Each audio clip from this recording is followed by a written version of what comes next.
If you are being true to yourself, you are on your own path, then you just need to keep going and don't worry about sticking out.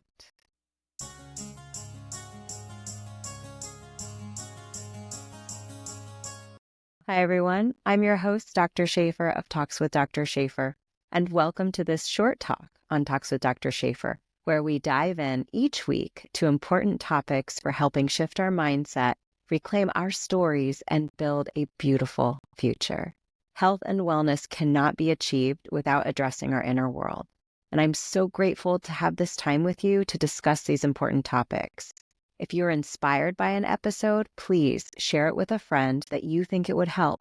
And be sure to subscribe so that you don't miss upcoming conversations I have every week with inspiring people who tell us how they have reclaimed their stories and are making this world a better place. On today's short talk, I want to talk about something called the tall poppy syndrome. What is that? Well, let's get into it. So, I was chatting with my friend Andrew White on a live broadcast last week, and he mentioned something that I want to dive into on a deeper level with you here on this solo talk called tall poppy syndrome. As you're growing and working on your mindset, you'll start discarding limiting beliefs and incorporating new habits that no longer keep you entrenched in your old life. This old way of living wasn't bringing you satisfaction or fulfillment. However, it was fueled by habits that you had. When you start embodying new habits that actually help propel you onward and upward towards your goals, you're going to experience some growing pains. Some of those growing pains are internal as you outgrow old beliefs and limitations. Some of the pain that goes along with growth will be experienced when you inevitably outgrow parts of your surroundings. Friendships may become strained as you no longer ascribe to your old way of thinking. The other person isn't on the same growth journey as you are and may not be ready or interested in going along with you on your new path. That's okay, and it's not a reason not to keep going and keep growing. You can't stunt your own development based on the needs of someone else.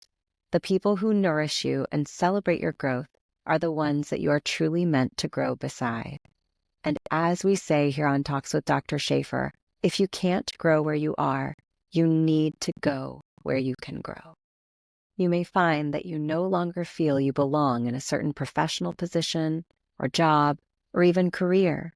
The concept that you were meant to determine a career path or job when you were in your teens or your early 20s and stick with that until retirement age is really not in line with what we understand about how humans develop over our lifetimes. If your position or career does not allow for personal development or growth, it is very likely that adjustments will need to be made over time to ensure that you as a person are able to continue your development journey. In fact, if you aren't making adjustments, challenging yourself to try new things and expanding your horizons, you may be playing it too comfortable. Comfortable for your sense of not pushing the limits, maybe, and not facing the fears that go along with challenging our limiting beliefs about what we are capable of, but not comfortable in the sense of embodying our whole selves as a human being and respecting our needs to grow. Just as you would never make a child wear shoes 4 sizes too small and clothes 6 sizes too big, we owe it to ourselves to maintain an environment that both meets our needs in this moment, but also facilitates future development and allows us to grow and to release what no longer fits us as we change over time. We can't live in the past. It no longer exists. The future is not promised, but the potential is there.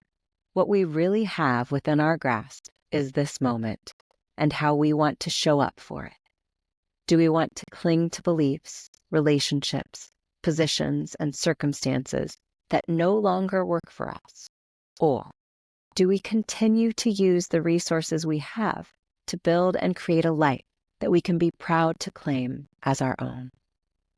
In the process of letting go, we must do the mindset work to bring us back into our body and harness the power we have, the ability to control ourselves, the ability to regulate our nervous system on our own so that we are no longer stuck in a pattern of reactionary behavior to the injustices that come readily when we stay in an environment where we no longer belong.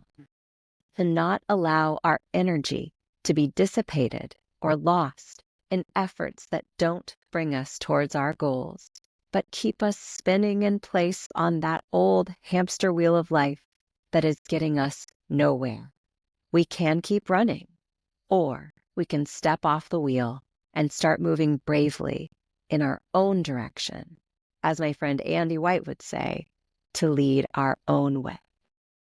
By staying focused on your growth and not allowing yourself to place your feelings of self-worth and accomplishment into the hands of those who may, due to their own limiting beliefs, worldviews, and projections, feel threatened by your ascent, you stay true to yourself and your path. And there are no doubt others out there watching you climb and thinking to themselves, it is possible. It can be done. I can get there someday too. Our nervous systems are hardwired to focus on negatives, to avoid pain and harm. But in our modern lives, this can lead to stunting our growth and causing harm to ourselves, not preventing it. Becoming self-aware and staying true to your inner compass requires that we do the important mindset work to help us maintain the focus on our growth, to learn to see our challenges as learning opportunities rather than failures, and to turn down the volume on negative self-talk so that we can turn our attention to thought patterns that help us achieve our goals, regardless of what anyone else says. If you are being true to yourself, you are on your own path, then you just need to keep going and don't worry about sticking out. You can be a tall poppy. You weren't born to be anyone else. You weren't born to stay with the in crowd, to disappear into the shadows. You were born to be the person you are. If you've spent a lifetime playing small because of beliefs about yourselves that keep you in a box that you have long outgrown, it's time to do some deep inner work on who you really are and what you really want.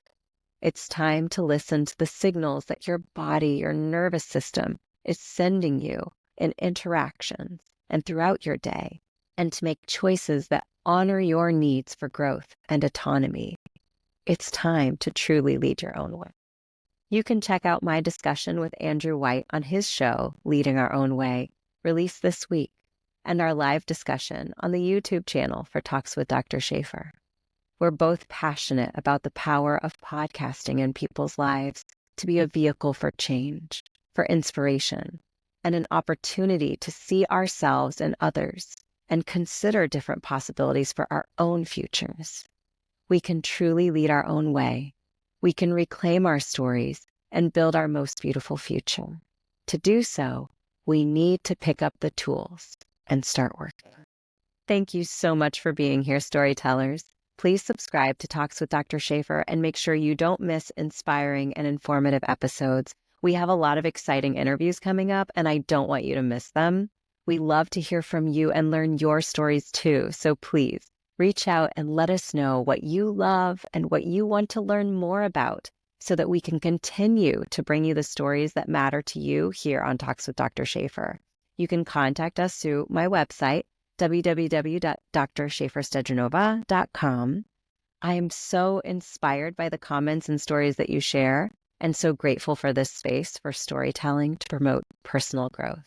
Thank you so much for joining us on today's short talk on Talks with Dr. Shafer. Until next time, stay safe and take care.